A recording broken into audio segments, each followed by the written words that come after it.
Bueno, primero dar las gracias al comité organizador por organizar estas jornadas, que siempre son muy interesantes, y sobre todo dar las gracias a Marco por invitarme a dar esta ponencia. Al principio me invitó a que os contase algo de mi trabajo y dudé mucho. Digo, no sé yo de medios porosos exactamente, y entonces dije, pues yo creo que el trabajo que hemos hecho de la subsidencia en Madrid puede encajar muy bien en estas jornadas, y eso es lo que os voy a contar hoy. En realidad, el trabajo que os voy a contar podéis encontrar mucha más información en dos papers que están publicados en el Journal of Hydrology en 2017 y 2020. Y están realizados gracias a un grupo muy grande de gente. En el ICME hay un grupo de investigación que lo llamamos el INSAR Lab, que es un grupo de investigación de movimientos del terreno debido a diferentes factores, y que sobre todo se centran en usar datos satelitales para estudiar estos movimientos. Todo lo que os voy a contar, yo formo parte de este grupo de trabajo, pero entenderéis que no lo he hecho yo sola. Todas las transparencias están la mayoría en inglés, menos un par de ellas que he sacado de otro proyecto, pero bueno, yo creo que todos lo entendéis. He pensado en recordaros primero el concepto de subsidencia, para aquellos los que no estáis familiarizados, y recordando algunos de los conceptos que luego voy a hablar. Os contaré cómo monitorizamos nosotros la subsidencia y luego os hablaré del caso de Madrid. La subsidencia se entiende como un movimiento paulatino del terreno. En este vídeo que veis aquí, la subsidencia está causada por extracción de aguas subterráneas. Es un ejemplo típico el acuífero de California, que en esta imagen que veis aquí, el terreno ha llegado a desplazarse hasta 60 milímetros del año 95 al año 2003. ¿Cuál es el proceso físico que causa la subsidencia por extracción de aguas subterráneas? Pues si nos imaginamos un trozo de acuífero a una altura determinada, el peso que hay por encima de esa altura lo soportan dos fuerzas. El esqueleto, el esfuerzo vertical de la propia matriz, más la presión del agua, la presión de los poros. Cuando extraemos agua del acuífero, ¿qué ocurre? Que esa presión del agua disminuye, y dependiendo del material del acuífero, lo que ocurre a veces es que los granos se compactan y entonces el terreno desciende.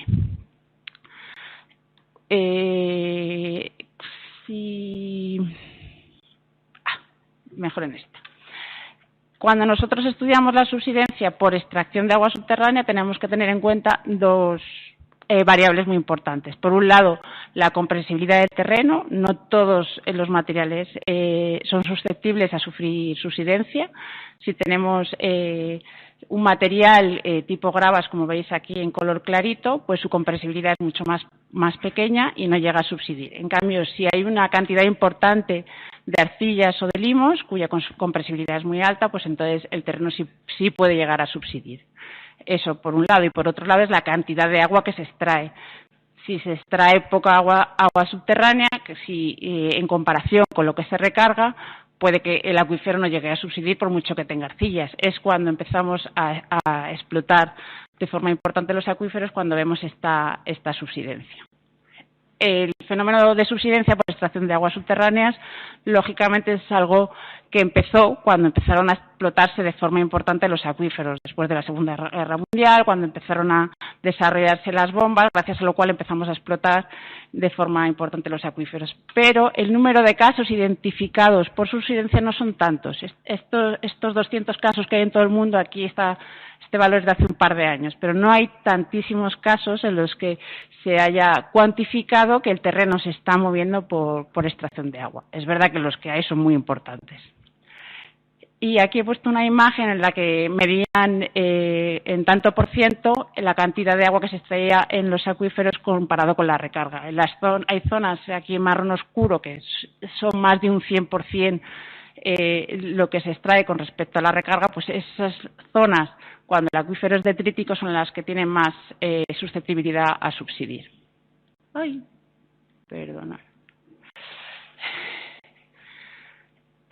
¿Por qué para el Instituto Geológico y Minero esto es importante? Pues porque tiene consecuencias que nos afectan, nos pueden llegar a afectar en la vida diaria. Normalmente las que hemos estudiado nosotros es porque tienen un daño a las infraestructuras, a las casas. El típico caso es el que empezaron a estudiar fue el de Murcia.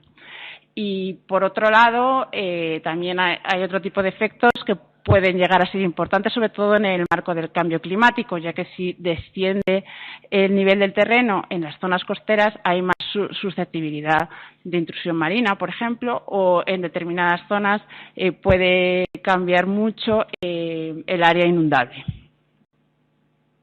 A ver si no me equivoco otra vez. Vale. ¿Cómo monitorizamos nosotros la subsidencia? Esta es una imagen que no es de Madrid, ¿vale? Este es el acuífero de la Togua de Lentín. Esta es una estación de GPS que tenemos instalada en el término municipal de Lorca. Esta zona tiene una subsidencia muy importante y como lo registramos es instalando estas estaciones que de forma continua con un GPS miden la posición del terreno. En este acuífero, en el Alto Guadalentín, podéis ver que tenemos aquí en diferente color 3 estaciones diferentes que miden en metros el movimiento del terreno desde el 2011 hasta el 2018. Y ves que en alguna de las estaciones la velocidad es muy importante, llega a ser hasta 8 o 9 centímetros al año. En esta zona, en cambio, no hay casas, no hay carreteras importantes, no hay vías de tren, con lo cual no se ve el daño en infraestructuras. Hay veces que no podemos instalar estas estaciones porque nos cuesta mucho su mantenimiento, hay que ir de vez en cuando, chequear que están bien, tiene que haber alguien que las vigile, tenemos que ir controlando que se están registrando bien los datos y en estos casos lo que hacemos son campañas de nivelación. Vamos a lo mejor una vez al año o una vez cada 2 años y con GPS de alta precisión hacemos una serie de perfiles y cada año vamos al mismo sitio y medimos el movimiento. El otro tipo de información que utilizamos son información satelital, que es lo que llamamos datos INSAR. Este tipo de datos se toman con un radar que está instalado en un satélite que manda una señal de radar al suelo y en función de la señal que recibe es capaz de medir y de cuantificar cómo se ha movido el terreno. El radar orbita alrededor del globo terráqueo cada cierto número de días, entonces es una información que está muy bien porque es muy continua en el tiempo y se puede obtener sobre cualquier punto de la Tierra.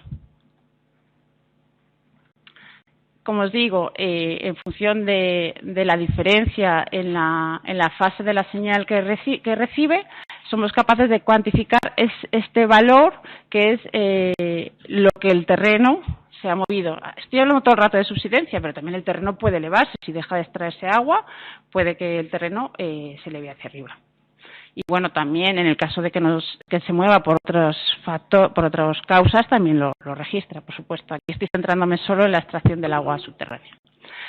Este tipo de información también lo que revela su importancia es que existe información desde los años 90. Es verdad que en estos satélites que había en los años 90, el tiempo en el que tardaba en pasar el satélite era mayor, la discretización espacial pues no es tan buena como es ahora, pero sí que cuando queremos hacer estudios históricos pues intentamos acceder a este tipo de información.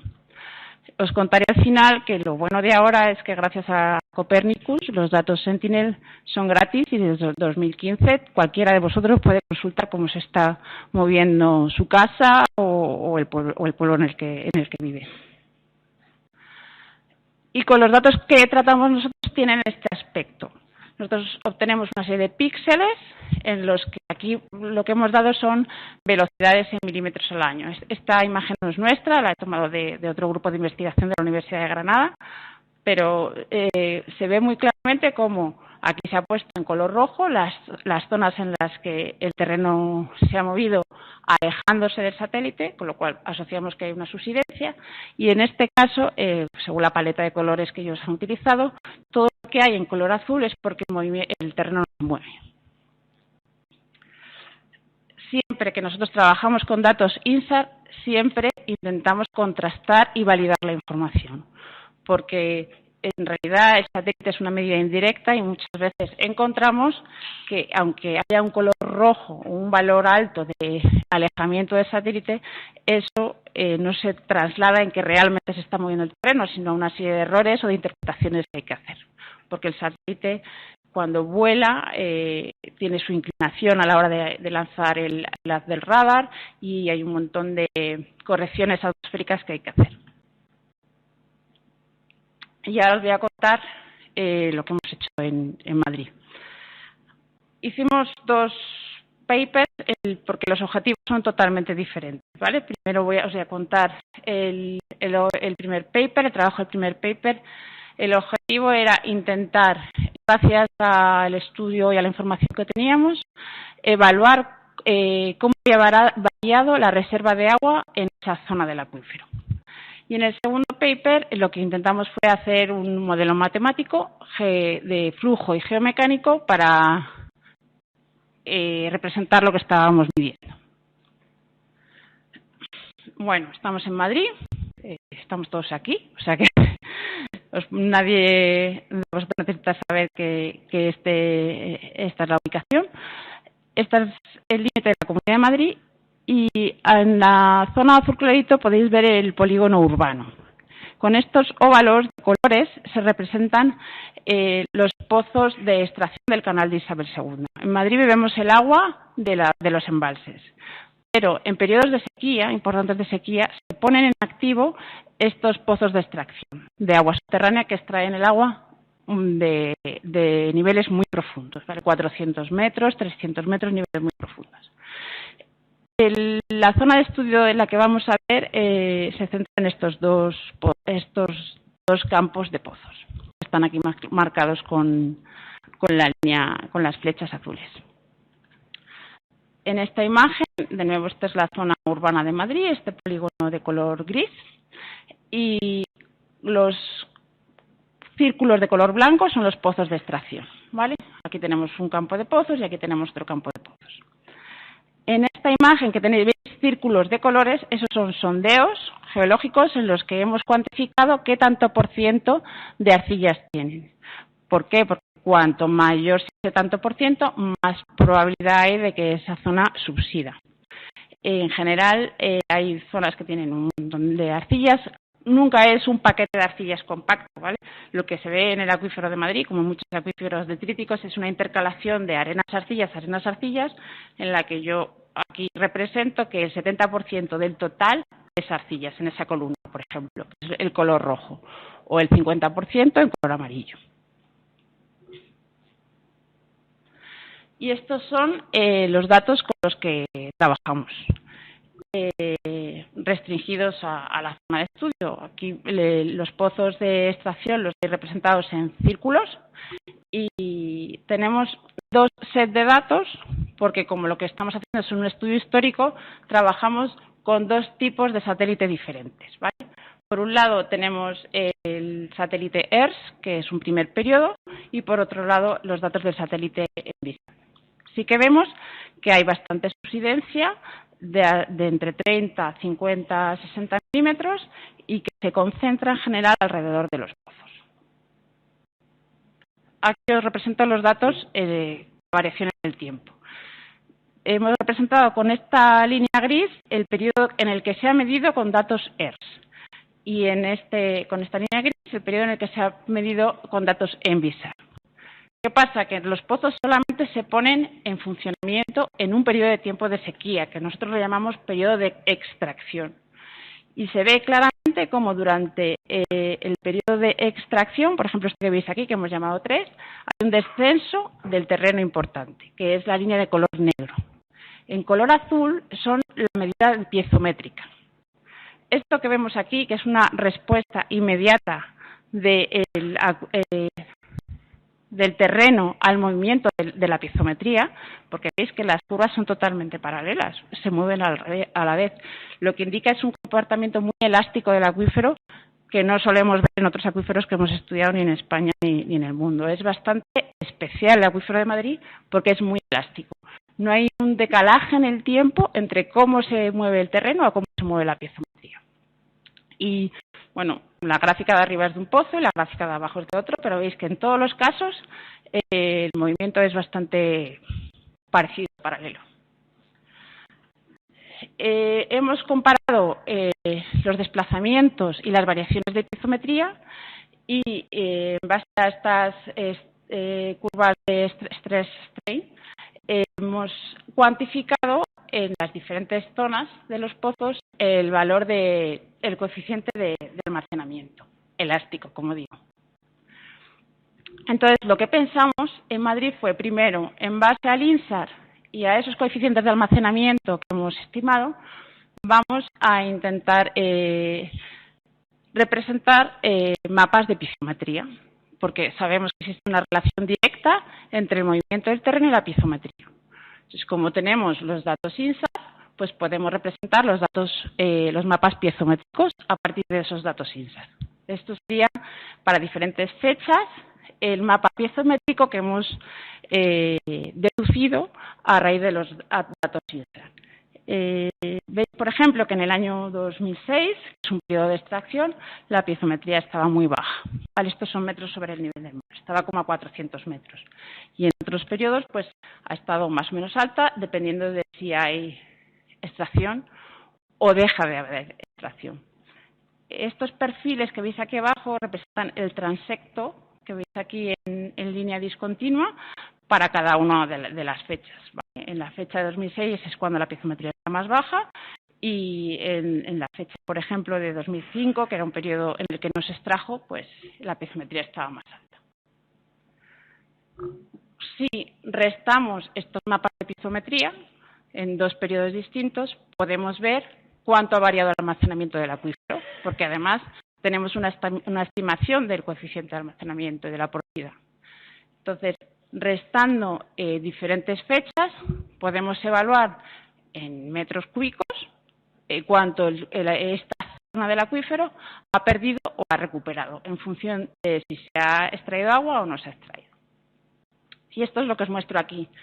La gráfica de la izquierda es un periodo de extracción entre enero de 2005 y octubre de 2006 y en base a esta fórmula, esta es una fórmula clásica de hidrogeología, y a los mapas piezométricos que os he comentado antes, pudimos evaluar en cada píxel del acuífero cuál era la variación del volumen, cuánto de agua había perdido el acuífero, y esta es una estimación total. En un periodo en el que llamamos de recuperación, en el que nos extrajo, restando esos dos mapas piezométricos, aplicando esta fórmula, estimamos que esta es la cantidad de agua que se ha recuperado entre octubre de 2006 y septiembre de 2010. Y la segunda parte que os quería contar es, nuestro segundo objetivo era hacer un modelo numérico que representase que tanto los datos de piezometría que os he mostrado como los datos INSAR, que es el movimiento del terreno. He cogido este esquema de otro artículo que he encontrado por internet, pero que me parece que refleja muy bien lo que hicimos en este trabajo, que fue primero hacer un modelo de flujo que resuelve la ecuación de un movimiento de un fluido medio poroso, con los parámetros correspondientes de coeficiente de almacenamiento y de conductividad hidráulica. Una vez resuelto este problema de flujo, calculamos las presiones en función de la piezometría que ha resuelto el modelo numérico y aplicamos empleamos un modelo geomecánico que resuelve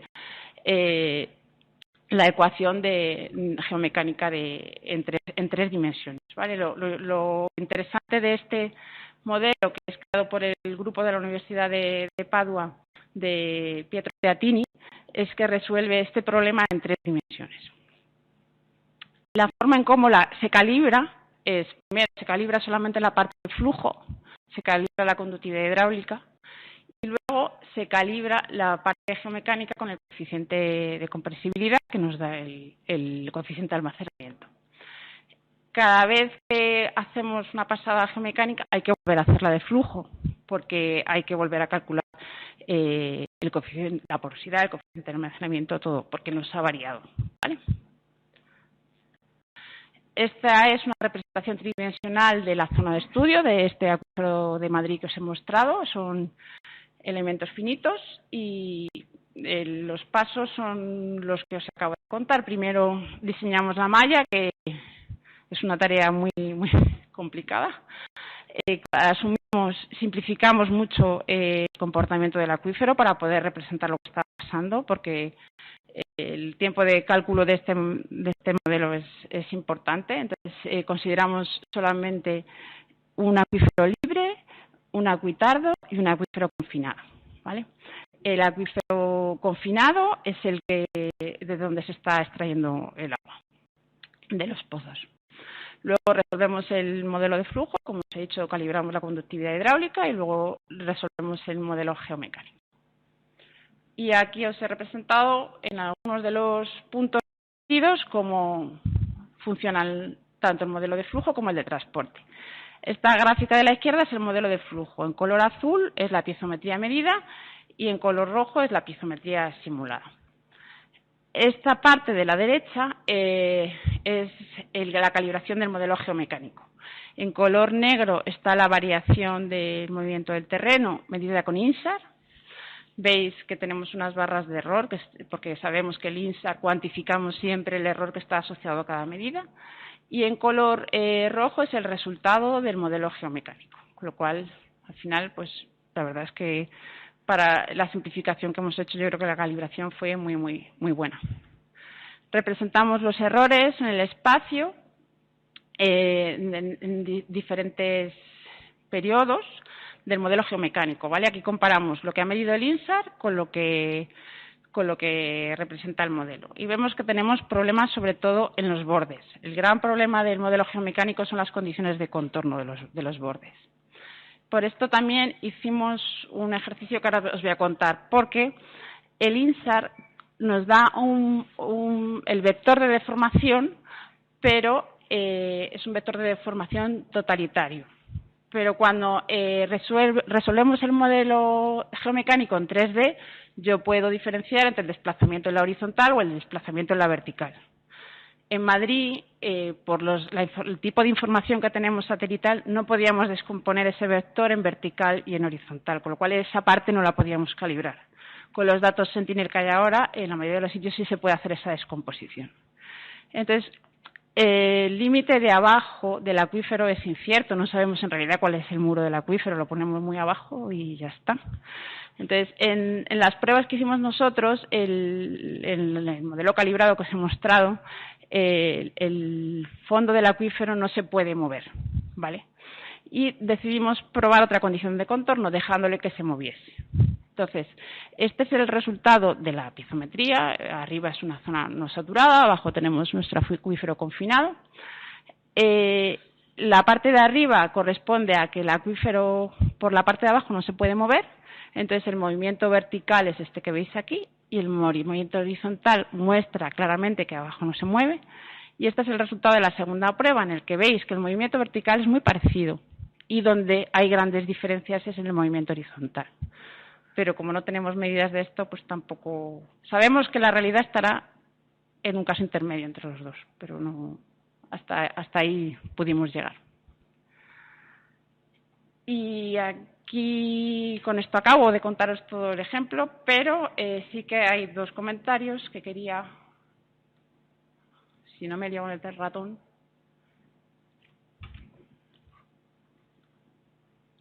Ahora. Ay, perdón. Por un lado, comentaros lo que os he dicho. A partir de mayo de este año entró en activo el Servicio Europeo del Movimiento del Terreno. Podéis consultarlo por Internet y podéis ver cualquier parte de Europa, eso sí. Se supone que esa información va a ser descargable, que iba a ser descargable en mayo, luego dijeron en junio, luego en julio todavía no es descargable, pero se supone que llegará un momento que eso sea descargable. El problema es que es a partir de 2015 los datos.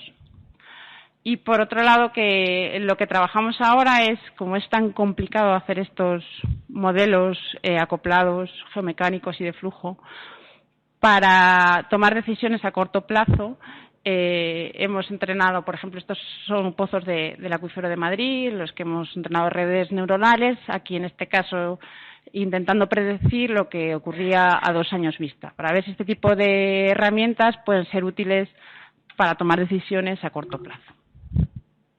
Y ya está. No sé si me he pasado, si me he quedado corta. No he mirado.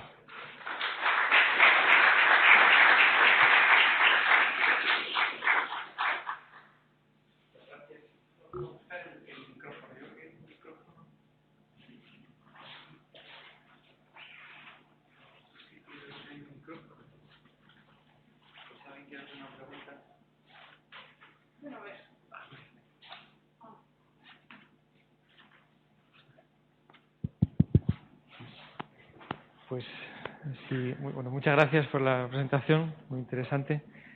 Si hay preguntas, Jaime.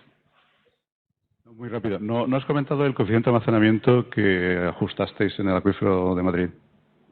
Es elástico. Asumimos que era completamente elástico. Sí, pero no has dicho el valor que utilizasteis. No. Lo que hicimos fue, en cada pozo, sabemos que hay un radio de influencia y para cada pozo calculamos, hicimos una zonificación de coeficientes de almacenamiento y ahora mismo no me sé el valor. Y muy rápidamente, en la última transparencia, ¿qué predictores estáis usando para...? Aquí fue muy importante decirle cuándo se extraía y cuándo no se extraía agua en los periodos de extracción. Y de predictor, metemos la geometría. No, aquí se metió solamente el movimiento del terreno. Y como variable externa única, fue que periodos de extracción antes. No hemos tenido en cuenta la lluvia, ni tampoco hemos tenido en cuenta la sequía. Fue a palo seco, pero porque los datos eran muy buenos. O sea, que hay muchos datos para entrenar temporalmente. El algoritmo que usamos es no sé si conocen, Prophet. Prophet es el algoritmo que utiliza Facebook para predecir lo que vamos a hacer. Entonces han hecho una versión que se llama Neural Prophet, que es con redes neuronales. Y cuando es predicción unidimensional, que es solamente el tiempo, nos funcionamos bastante bien. Pero con acaso más complejo. Gracias.